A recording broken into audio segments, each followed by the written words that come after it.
참 예수님,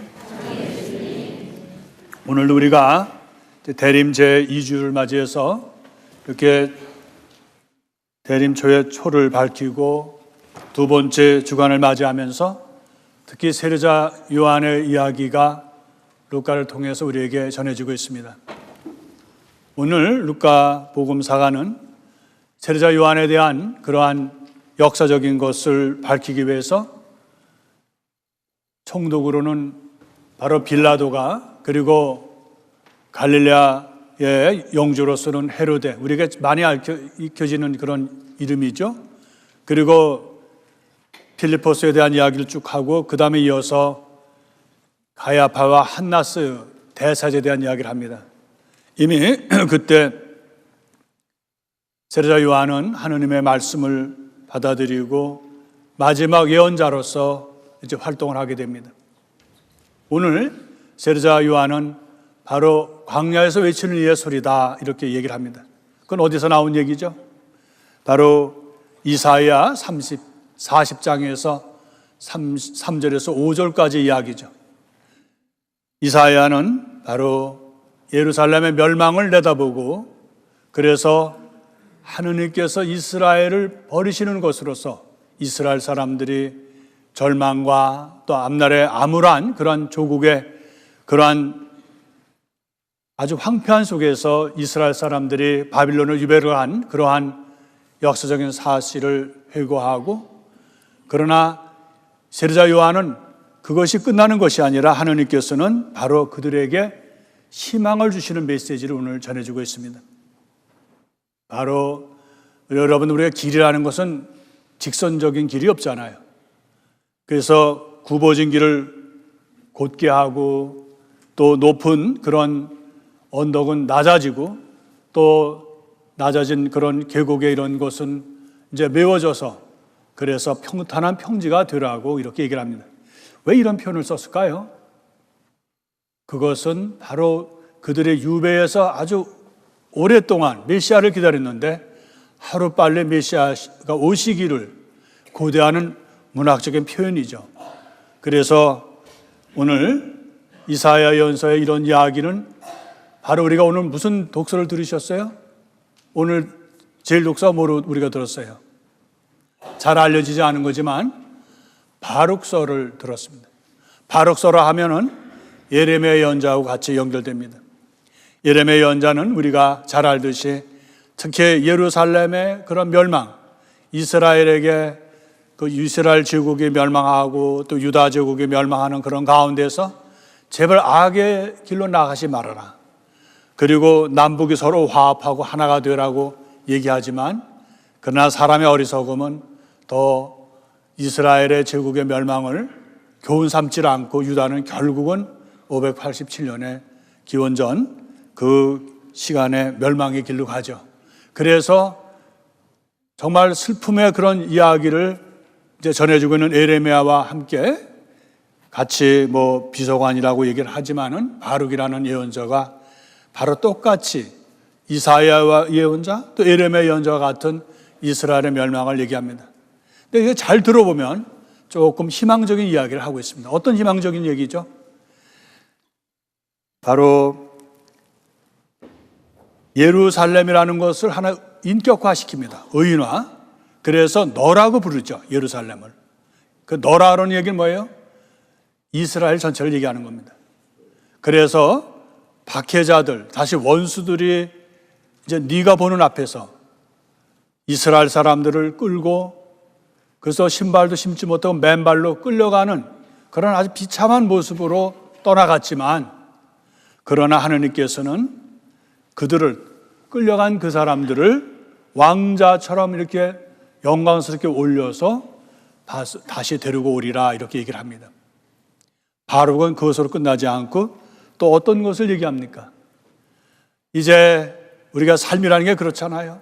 들판에 꽃이 화려하게 피고, 그리고 모든 것이 잘 되는 것 같아도 바람이 불고 또 그렇게 세월이 지나가다 보면 그 꽃은 말라버린다는 거예요. 그리고 사라진다는 것이죠. 그래서 그 예언자는 이렇게 얘기를 하죠.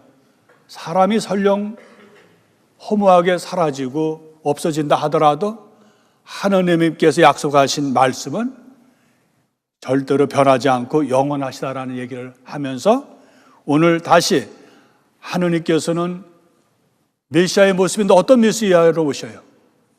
바로 영광스러운 메시아, 모두를 우러러보는 메시아의 모습으로 오시는데 한편으로 보면은 그의 팔에는 아주 힘이 있는 모습으로 오지만 또 한편으로는 하느님은 목자의 모습으로 어미 양을 데려오듯이, 그리고 어린 양은 어떻게 해요? 힘이 없으니까. 그래서 우리가 이사야 언제도 얘기했지만 다리 저는 사람, 눈먼 사람, 그리고 안질뱅이, 또 몸을 움직이지 못하는 그런 모든 소외된 사람들까지 다 데리고 하느님께서 그 사막을 거쳐서 고든 길을 향해서 이제 평지가 된 그곳으로 오신다는 이야기입니다. 이것은 바룩서가 말하는 5장 6절의 이야기들이죠. 그래서 오늘 이사야서 40장 3절부터 5절의 이야기, 또 바룩서의 5장 6절의 이야기는 다 같은 이야기인데 어떤 이야기일까요? 바로 하느님께서는 이제 이스라엘 사람들을 버려두지 않으시고 그들의 죄를 물으지 않으시고 바로 그들을 구원으로 이끌어 주신다는 그런 이야기입니다. 우리가 살면서 오늘 세례자 요한이 우리에게 주는 그런 교훈의 이야기에 우리가 귀를 기울여야 합니다.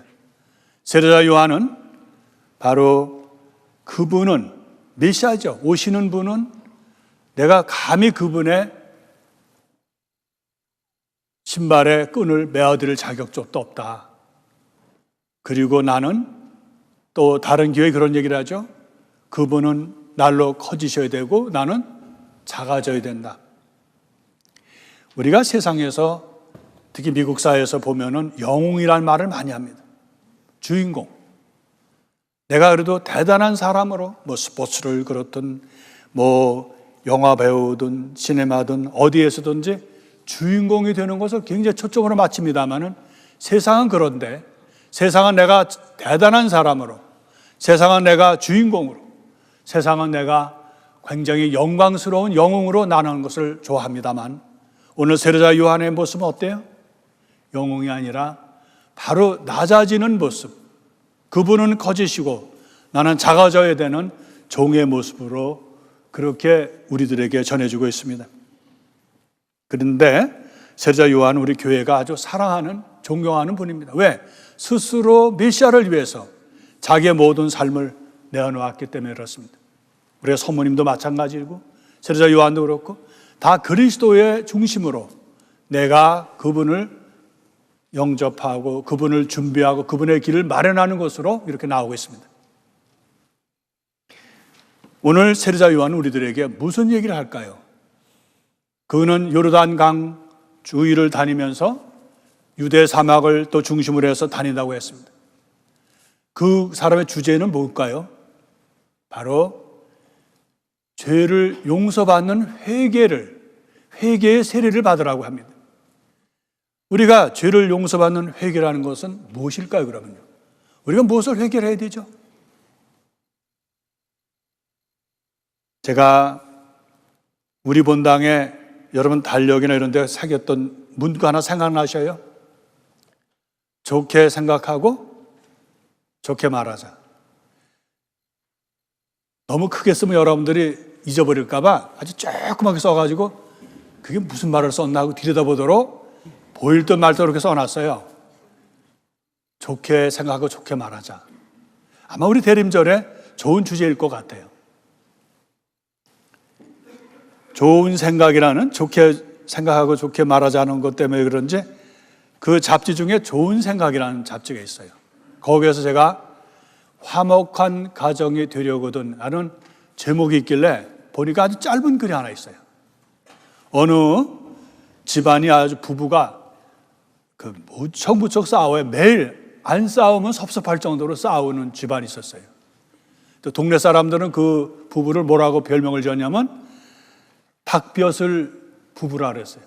여러분들 저기 닭 싸우는 거 보셨어요? 닭 싸울 때 보면 벼슬을 이렇게 세우고 색깔이 변해요. 그래서 이 부부는 별것도 아닌 거 가지고 또 튀겨서 아주 크게 싸우는 걸 보고 그 사람들 재주도 좋다. 저 아무것도 아닌 거 가지고 어떻게 저렇게 싸우나 그래가지고 아주 명예로운 이름을 붙여준 거예요. 무슨 이름이요? 닭벼슬 부부. 예. 부부가 하여튼 사흘이 걸려서 하여튼 거의 매일 싸우다시피 하고 지치지도 않아요. 부부싸움 하는 사람들 보면 지칠만도 한데 안 지쳐요. 싸울 때 보면. 근데 그 부부가 사는 그 집의 이웃에 대가족이 살았어요. 할머니, 할아버지, 또 저기 아이들, 또 자식, 자녀들. 근데 싸우질 않아요. 그래서 어느 날 용기를 내서 그래서 그 집을 방문합니다. 당신들은 어떻게 싸우지 않고 살 수 있습니까? 이렇게 물어봐요. 그러니까 거기 그 주인이 하는 얘기가 우리는 다 죄인들이 살기 때문에 안 싸웁니다. 이렇게 된 거예요. 그게 무슨 말입니까? 우리는 다 죄인입니다. 한 예로서 제가 집에 물을 이렇게 가져가다 쏟으면 내가 이렇게 얘기를 합니다. 아유, 내가 이거 실수로 내 잘못을 이것을 쏟았네. 이러면은 부인이 있다가 여보, 그거 내가 조금 전에 그거 먼저 치웠어야 되는데 여보, 내가 내 잘못이야. 이렇게 얘기한단 말입니다.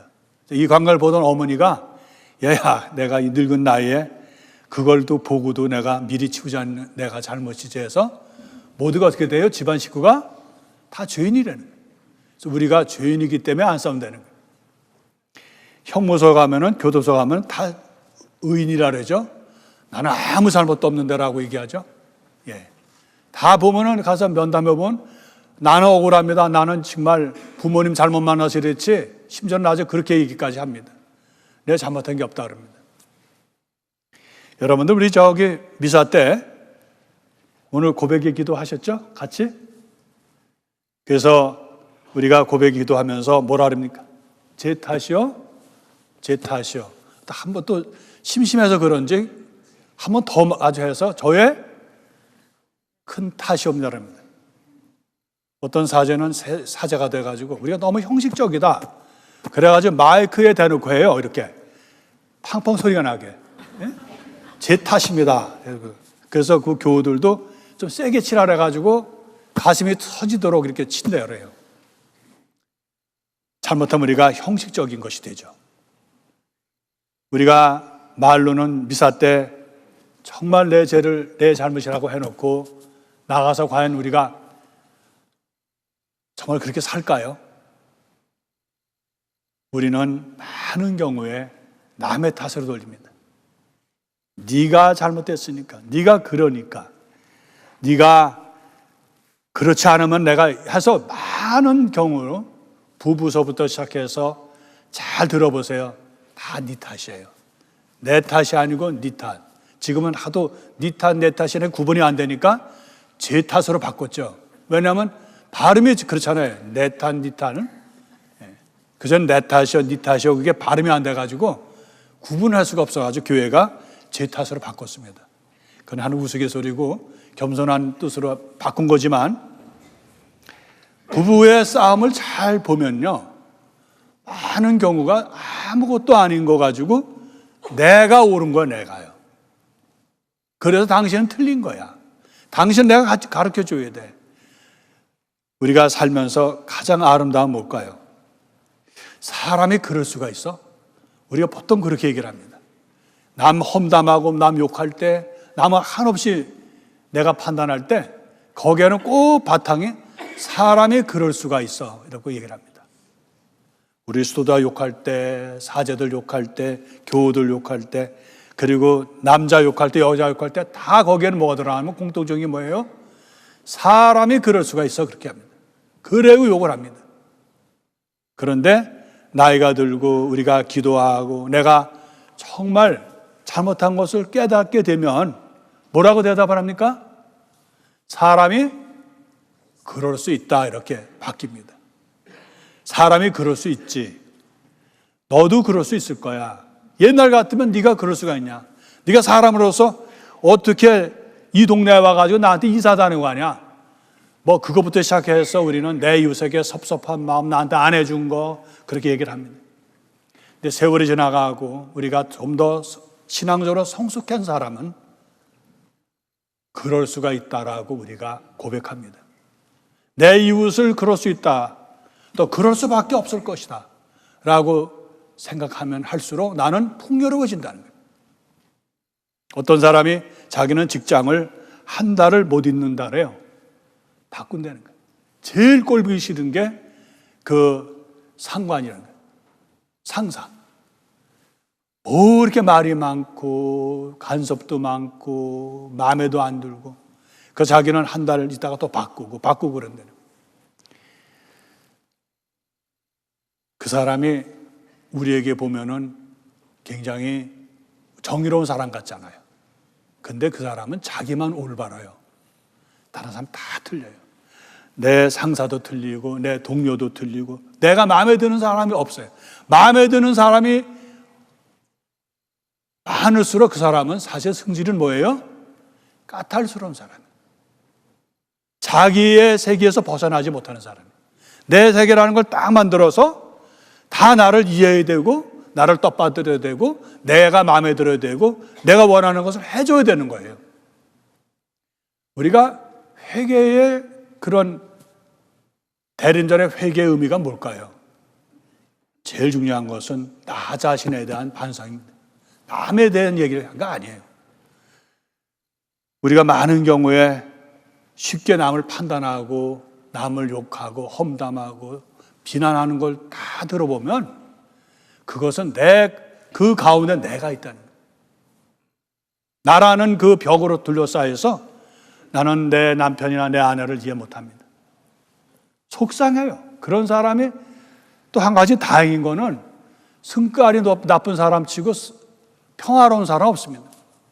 하느님이 아마 그때마다 조금 좀 교훈을 주시나 봐요. 속을 끓고 살아요.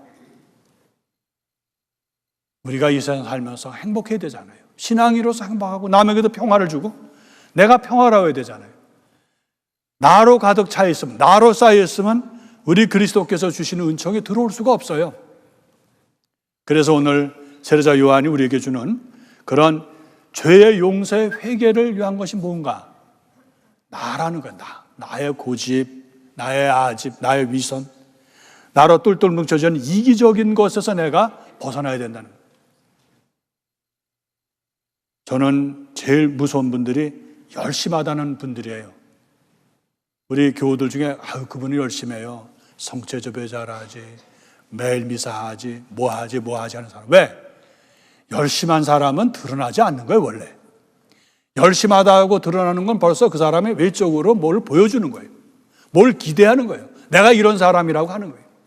정말 열심한 사람은 안 나타납니다. 정말 신앙적인 사람은 봉사를 해도 드러나질 않아요. 드러내는 사람, 나라는 것을 주장하는 사람이 바로 무서운 겁니다.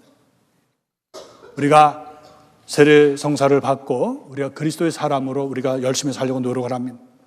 이제 대림에서 우리가 가장 큰 주제는 가난하게 오시는 예수님을 맞이하는 거예요. 내가 비워야 돼요. 내가 나 자신에 대한 것을 없애야 가난한 자리를 마련해 우리가 그리스도를 맞을 수가 있습니다. 나로 똘똘 뭉쳐있고 나의 이기적인 것으로 뭉쳐있고 남에 대해서는 전혀 관심이 없는 무관심으로 있다면 그 안에 그리스도가 오실 수 있겠어요? 오늘 세례자 요한이 요르단강에서 바로 회개하라. 회개는 죄의 용서를 위한 회개라는 것, 세례를 받으라는 것은 무슨 것을 의미할까요? 여러 가지 대답이 있지만 한 가지는 나 자신의 바로 이기적인 것을 없애야 된다는 것. 나의 중심에서 벗어나야 된다는 것을, 나를 비워야 된다는 것을 오늘 가르쳐주고 있습니다. 우리가 용기를 내어서 내가 이제까지 어떻게 살았는지 모르지만 오늘 이 대림식에는 이제 나를 비우고 이제는 내 이웃을 내 안으로 받아들일 수 있는 그러한 자리를 마련해야 합니다.